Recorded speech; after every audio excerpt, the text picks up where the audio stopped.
scientists used to consider Mars a geologically dead planet. It's smaller than Earth and loses internal heat faster. In the past, there was a lot of activity in its depths, and there are many traces of huge volcano eruptions on its surface. The largest volcano in the solar system, Olympus, can be seen from Earth, even with an amateur telescope. However, volcano eruptions on Mars stopped a long time ago. The planet's interior cooled and solidified, weakening its magnetic field. The solar wind blew away the atmosphere, and the remaining water froze. Recently, though, Mars has become more active. Everything changed when astronomers studied thousands of images of the Martian equatorial region taken between 2006 and 2020 by NASA's Mars Reconnaissance Orbiter. The HiRISE camera captured these images from an altitude of 300 kilometers above the Martian surface, allowing scientists to distinguish individual objects up to 1 meter in size. The study revealed a large number of landslides and debris flows on the slopes of Martian volcanoes. Scientists discovered over 4,500 traces of rocks that left characteristic patterns in the shape of a Christmas tree, which usually occurs after strong earthquakes. The longest trace spans more than 2.4 kilometers, and in total, these traces cover around 900 kilometers.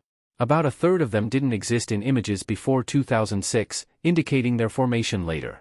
Only very powerful underground tremors could move such massive boulders, but until recently, such tremors weren't found on Mars. What helped scientists discover that Mars had awakened? How did recent samples taken from a crater almost come to life? And why will one of Earth's most harmful gases be so crucial for Martian colonists? Since 2018, the InSight spacecraft has been monitoring Martian earthquakes using the seismic experiment for interior structure. It has recorded over 1,300 tremors, a number that pales in comparison to the 500,000 to 1 million earthquakes Earth experiences annually. Most of Mars' vibrations are very weak, reaching up to only 3 points on the magnitude scale, with the strongest one, at 4.2, recorded in August 2021. Then, in May 2022, Mars experienced a magnitude 5 quake, which, while enough to knock out windows on Earth, was a significant event for Mars. Earthquakes are stronger due to the displacement of tectonic plates and volcanic eruptions, but the 5-point tremors on Mars suggest tectonic processes remain active deep within the planet. Movements and magma bursts continue. When magma rises, it causes the bending of Mars' single lithospheric plate, leading to Mars quakes. Could geological activity bring us closer to solving the mystery of whether Mars was ever habitable? Mars is a very harsh and inhospitable world, extremely cold, bathed in terrible radiation, and devoid of liquid water. There are no elephants, tigers, or even mice on its surface. They wouldn't withstand such conditions, and we'd easily spot them with telescopes or rovers. However, we wouldn't notice microorganisms with these tools. Microorganisms can survive extreme conditions on Earth, so it's possible they could exist on Mars, particularly deep beneath the surface where it's warmer and shielded from radiation. The discovery of subsurface lakes on Mars is especially exciting, as it suggests the potential presence of liquid water, which is crucial for life as we know it. In 2018, radar instruments on the Mars Express spacecraft detected a large underground lake near the planet's southern pole, along with 3 smaller bodies of water nearby. These lakes span over 75,000 square kilometers in the Planum Australe, a vast ice-covered plain. Then in 2022, instruments on the ExoMars orbiter revealed giant reserves of frozen or liquid water in the Valles Marineris canyons, which stretch along the Martian equator. This water, located close to the surface within the top 3 feet of soil, covers an area the size of the Netherlands. On Earth, similar subglacial lakes in Antarctica contain microbes, fish, and other organisms. The same could be true on Mars. A small amount of heat retained beneath Mars' surface from the planet's interior may not be enough to melt the ice, meaning the lakes could remain frozen due to their high salt concentration. If the water is 20 times saltier than Earth's oceans, even microorganisms might not survive. To better understand this, scientists are investigating the composition of water in these underground lakes while also searching for signs of life in dried-up surface water bodies. Many lakes and rivers once flowed on Mars when it was warmer and had an atmosphere, potentially supporting various organisms, though no traces have been found, until recently. In 2022, NASA's Perseverance rover made a shocking discovery. It found organic molecules near ancient water sources.